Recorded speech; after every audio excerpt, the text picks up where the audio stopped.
Hello friends, good morning to all of you. आज मैं आप लोगों को डायबिटीज़ के बारे में बताऊंगा। डायबिटीज़ क्या है, डायबिटीज़ किसको ज़्यादा होने की संभावना है, डायबिटीज़ के क्या क्या सिम्टम्स हैं और इसको रोकथाम के लिए क्या क्या कर सकते हैं। तो चलिए अगर देखते हैं तो डायबिटीज़ एक मेटाबॉलिक बीमारी है जिसमें कि खून में ग्लूकोज की मात्रा सामान्य से ज़्यादा हो जाती है, जिसकी वजह से हमारा शरीर बहुत सारी घातक बीमारियों का शिकार हो जाता है। डायबिटीज़ जो है उसका एक नॉर्मल रेंज होता है। जैसे खाली पेट अगर हम टेस्ट करेंगे, ब्लड टेस्ट उस डायबिटीज़ के लिए 3 प्रकार की होती हैं, एक फास्टिंग, पीपी, एक HbA1c।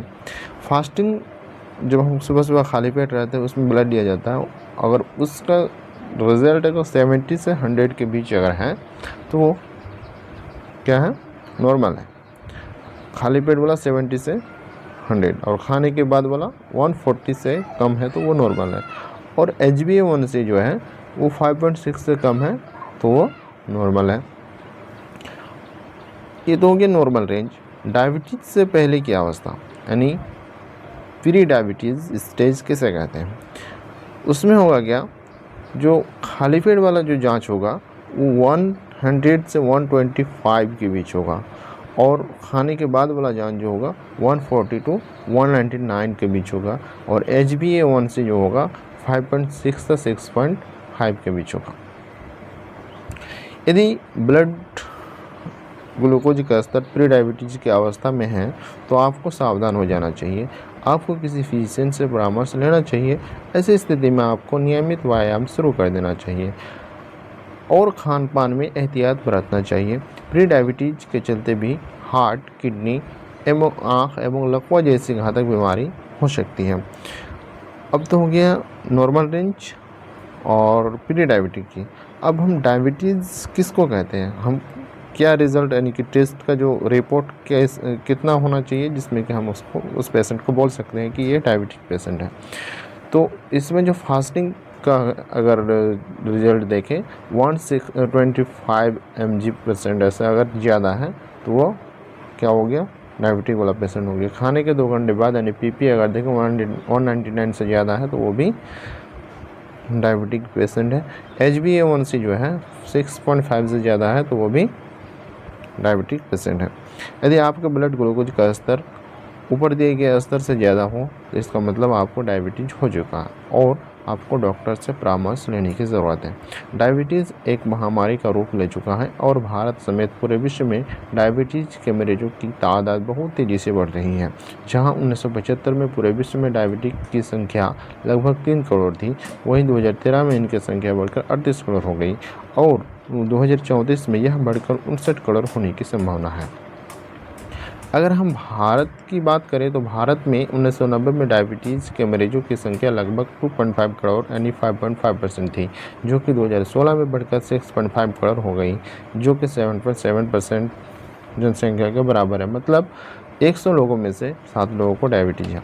इसके लगातार बढ़ने के कारण है मोटापा, असंतुलित भोजन, व्यायाम की कमी, तनाव, धूम्रपान इत्यादि। अब देखते हैं कि डायबिटीज़ की संभावना किसको ज़्यादा होती है।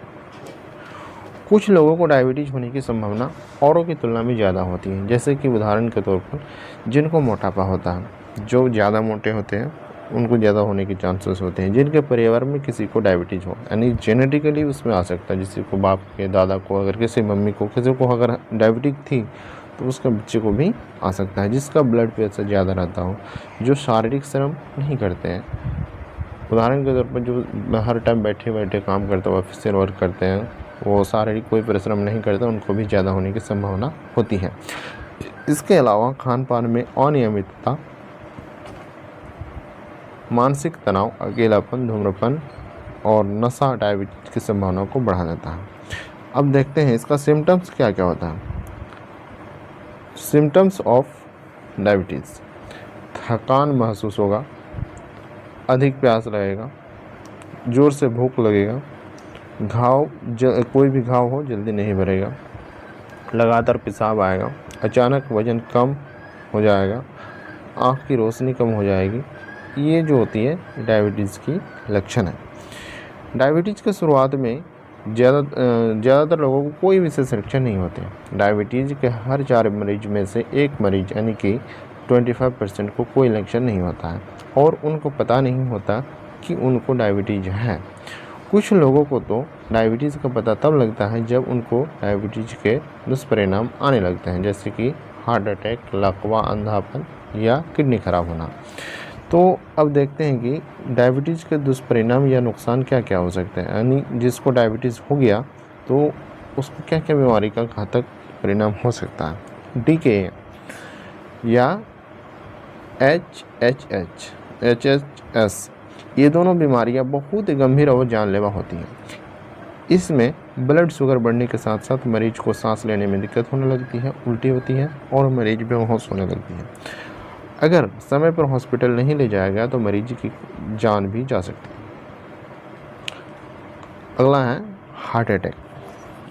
हार्ट अटैक भी उसका ही एक दुष्परिणाम है डायबिटीज़ का।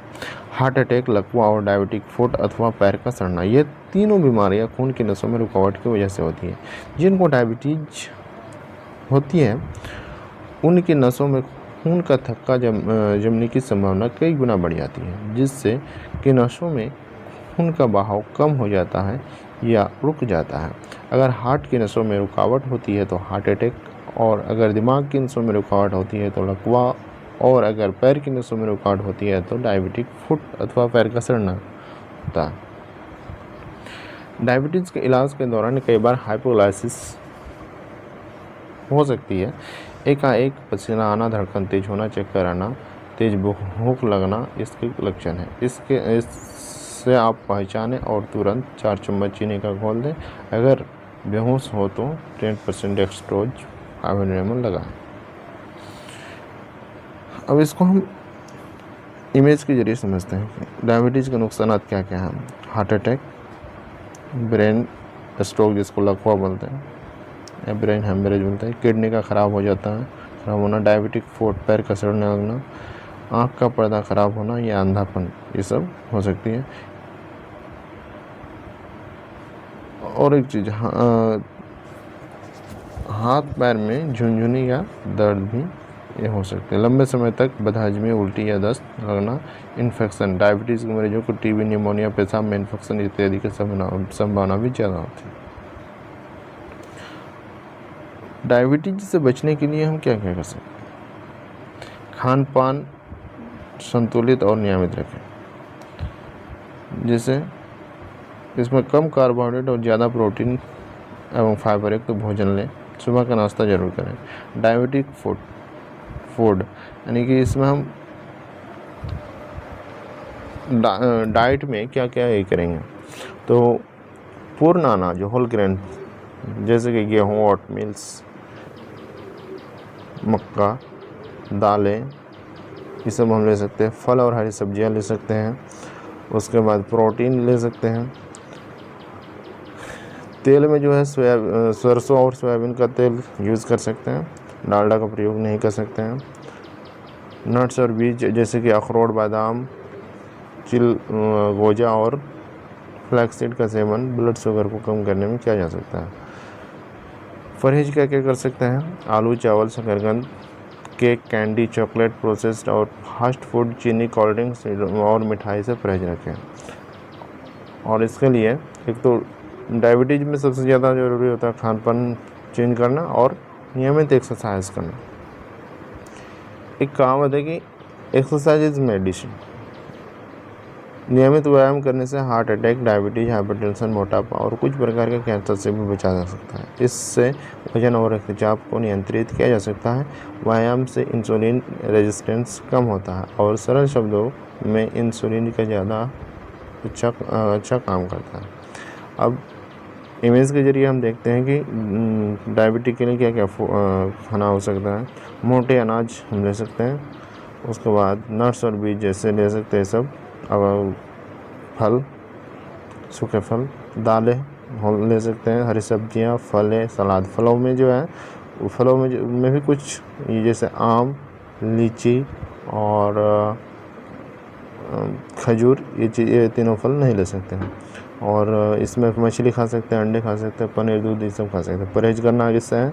मिठाई से। और जो अभी बोले खजूर, आम, लीची, ये सब से परहेज करना, आलू, शकरकंद से परहेज करना, फास्ट फूड से परहेज करना है, चावल, चॉकलेट, कैंडी, चीनी, ये सब से परहेज करना है। व्यायाम दवाओं के प्रभाव को बढ़ाता है और बीमारी के लक्षणों की गंभीरता को कम कर सकता है। व्यायाम का मानसिक स्वास्थ्य पर गहरा प्रभाव होता है। व्यायाम डिप्रेशन और चिंता के लक्षणों को दूर कर सकता है, मूड मिजाज को खुश रखता है, तनाव को कम करता है और मानसिक कार्य क्षमता को बढ़ावा देता है। व्यायाम के दौरान एंडोर्फिन्स का उत्सर्जन और सकारात्मक प्रभाव में योगदान करता है। नियमित शारीरिक गतिविधि को दीर्घायु से जोड़ा गया है। यह बूढ़े होने पर भी दिनचर्या को बनाए रखने में मदद कर सकता है। दिव्यांगता और स्थूलता, सुस्ती के खतरे को कम करता है। व्यायाम के जो है विभिन्न प्रकार। अब व्यायाम जो करेंगे उसको क्या क्या एरोबिक एक्सरसाइज होगा। एरोबिक एक्सरसाइज के उदाहरण दौड़ना, जॉगिंग, साइकिलिंग, तैराकी, ये सब होगा। Strength exercise, weight lifting, body weight व्यायाम। उसके बाद स्ट्रेचिंग एंड फ्लेक्सिबिलिटी एक्सरसाइज, योगासन जैसे उसका उदाहरण है। बैलेंस एक्सरसाइज, एक पैर पर संतुलित योगासन जैसे कि वृक्षासन, ये सब हो सकता है। अगला है वजन कम रखें, सिगरेट एवं शराब का सेवन बंद कर दें, मानसिक तनाव दूर रखें, अच्छे दोस्तों से बात करें, खेलें, संगीत और योगासन करें। 30 साल की उम्र के बाद हर साल में एक बार ब्लड शुगर की जांच जरूर करवाएं। व्यायाम के विभिन्न प्रकार जो है हम फ़ोटो से समझते हैं। एरोबिक एक्सरसाइज के अंदर ये सब चीज़ है। स्ट्रेंथ में ये है और स्ट्रेचिंग का ये हो गया, बैलेंस का ये हो गया। नोट: कुछ बीमारियों जैसे कि हार्ट अटैक, हार्ट फेलियर, गहरे चोट इत्यादि में अत्यधिक व्यायाम नुकसानदायक हो सकता है। ऐसी स्थिति में डॉक्टर का सलाह जरूर लें। ठीक है, आज के लिए यहीं तक।